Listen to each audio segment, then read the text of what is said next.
चंद्रपूरसह राज्यभरातील शासकीय वैद्यकीय महाविद्यालय व रुग्णालयातील निवासी डॉक्टरांच्या मार्ड संघटनेने वाढीव विद्यावेतनासह इतर मागण्यांसाठी 22 फेब्रुवारीला संध्याकाळी 5 वाजतापासून संप सुरू केला आहे. डॉक्टर संपावर गेल्यामुळे येथील रुग्णसेवा विस्कळीत होण्याचा धोका आहे. चंद्रपुरात निवासी डॉक्टरांनी गुरुवारी संध्याकाळपासून संप सुरू केला. रुग्णालय परिसरात त्यांनी निदर्शने केली. त्यांनी विद्यावेतन मासिक 90,000 रुपये करण्याची मागणी केली आहे. उपमुख्यमंत्री अजित पवार व वैद्यकीय शिक्षण मंत्री हसन मुश्रीफ यांनी मार्डला विद्यावेतन वाढवण्याचे आश्वासन दिले होते. त्यामुळे त्यांनी पूर्वी आंदोलन स्थगित केले होते.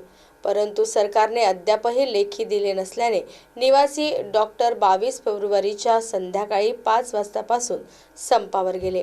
त्यामुळे संध्याकाळनंतर राज्यातील सगळ्याच शासकीय रुग्णालयातील रुग्णसेवा विस्कळीत होण्याचा धोका निर्माण झाला आहे. आपलं जे आहे बाहेरून महाराष्ट्रामध्ये इतर राज्यातून पण आपल्याकडे डॉक्टर्स येतात, तर त्यांना इथं राहण्यासाठी बरोबर वसतिगृह उपलब्ध नाही आहेत.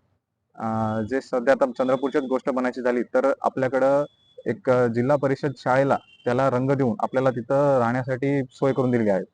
आणि हे आम्ही मागच्या 1.5 वर्षापासून असंच ॲडजस्ट करत राहत आहोत. जिथं ना पिण्याचं पाणी बरोबर आहे आणि दर 2 दिवसाला काहीतरी रिपेअर करायची आवश्यकता पडत आहे. आणि आपलं जे सिक्युरिटीचा पण एक इश्यू आहे आमच्याकडे. सिक्युरिटी पण आपल्याकडं उपलब्ध नाही. बाकी या हॉस्पिटलच्या दृष्टिकोनातून बघायला गेलं तर 175 आपल्याला सिक्युरिटी गार्ड लागतात.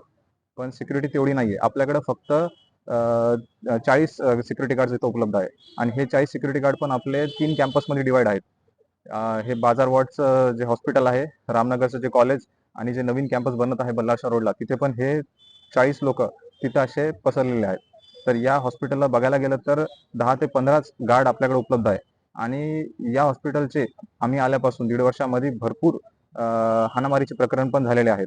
डॉक्टरांना पण हानी केलेली आहे आणि व पेशंटला पण याचं हे झालेलं आहे, त्रास झालेला आहे. तर फक्त आमच्या याच मागण्या आहेत.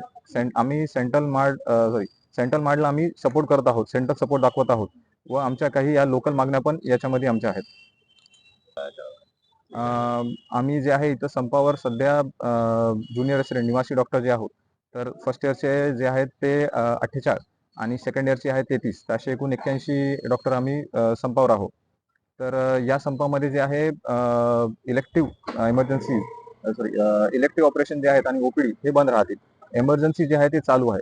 एमर्जन्सी ऑपरेशन जेवढे पण लागणार ते दवाखान्यामध्ये चालू राहतील.